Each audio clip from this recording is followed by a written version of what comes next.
Amazing Spider-Man 2. We're finally here at the end of the Andrew Garfield movies. And man, I'm so excited to be done with these movies because fuck these movies. They're so bad. Um, I think, honestly, on rewatch, I enjoyed the second one more. And that's just because the second one is not great with the story and the plot and everything and how it's put together.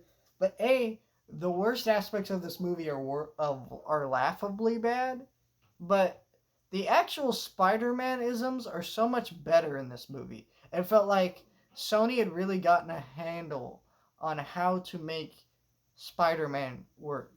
Like this opening scene, while the writing of the scene is stupid, where like you got this dude who's literally destroying cop cars, like mowing people down in his car, and Spider-Man stopping to tell jokes and not really stopping him when he probably could have easily have done that, right?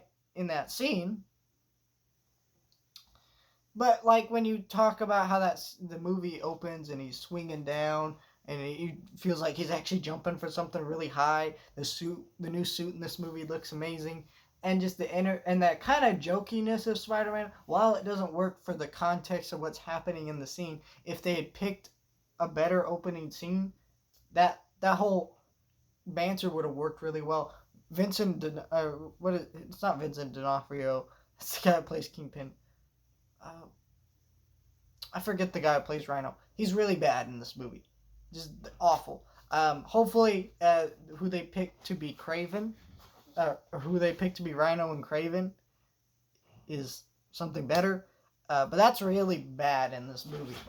The actual So yeah, I like Andrew Garfield is as Spider-Man, and what I mean by that is not as like Peter Parker. He's terrible as Peter Parker, but actually as Spider-Man, he works for what this movie has to offer. And in the last one, he didn't work for me because I mean this was the design of the suit, this ugly ass piece of shit, and he like he didn't really have a lot to do as Spider-Man in that movie, to be honest. Like, he didn't really have a lot of moments where he could throw quips and be Spider-Man just because the way that movie was put together. It's more on Peter Parker and him becoming Spider-Man, but, like, the Peter Parker in that movie is really bad. This one, it's a little bit better. But this one, you have a lot more of actual Spider-Man being Spider-Man. The villains in this movie are terrible. You got freaking Electro by Jamie Foxx, who is a villain that's so bad that even in No Way Home, he's awful. He's really bad in this one. I didn't mention Lizard in the last review, did I? But Lizard, I don't really have anything to say about. But he's really bad in this movie. He's that trope from Batman Forever, Jim Carrey's character, which it was terrible back in the '90s, and it's terrible when this movie came out. And then you got Green Goblin. Who's played by, what's his name?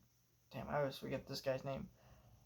Whatever, he's really bad, and he's ugly, and his whole plot doesn't make sense, so he wants, like, Spider-Man's blood, and Spider-Man breaks into his house to tell him that he won't give him his blood, and also he reconnects with Peter to be like, hey, you know Spider-Man, can you get me his blood? But that doesn't even make sense. Like, how would he know that he knows Spider-Man? And then these dudes were like apparently friends for years, except they weren't, because we've never seen that in this movie up until this point in this franchise. It just kind of comes out of nowhere. Like, all the writing here is just so bizarre. I felt like that whole plot line was built on the fact that, like, Sony thought that we know the Sam Raimi trilogy, right? And so we know that Harry Osborn's son and Peter are supposed to be friends. But, like, yeah, we know that, but it's like it wasn't set up in this movie. Like, what the hell, That's like if in Infinity War was the first time we saw that version of Spider-Man, Tom Holland's version, and Iron Man's just hanging out with Spider-Man. You're like, what the hell? How do they know each other? Like, that doesn't even make sense, right? It just felt like that. It's just really weird. And then you got Emma Stone dies in this movie. So I guess spoilers for like 8-year-old movie now. Fucking 8 years ago. I watched this piece of shit movie in theaters 8 years ago. Can you believe that shit? I don't know. But he's pretty bad. And then you got Emma Stone who dies in this movie, and she's so bad. Her death scene actually could have been impactful. Just the way it happened was really dumb. And just like I'm like, all right. And I think that what's wrong with the death scene is like it's also really poorly foreshadowed early in the movie, and poorly to the sense where you could just know it's gonna happen. Like in the beginning of the movie, she's giving this speech about graduation, about life, and it felt like a speech that was only there so you could have that foreshadowing. If there's a way that they could have written that scene better, that speech better, so that it wouldn't be as obvious as it was. I'm like, okay, you're gonna die, and it's also like they didn't really do it because it was a good story plot point to do in this movie.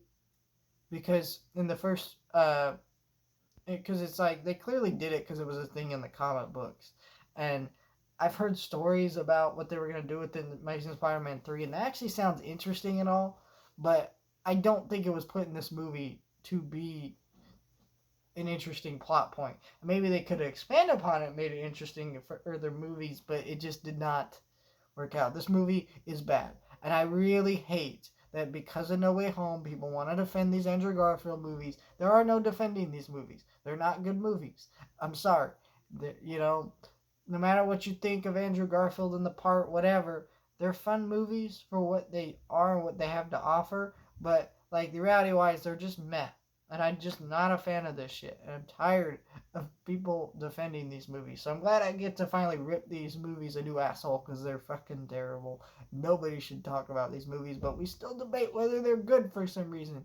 There's still some fans who love them, and some fans who support them over the Sam Raimi ones because they're lunatics. I just don't get it.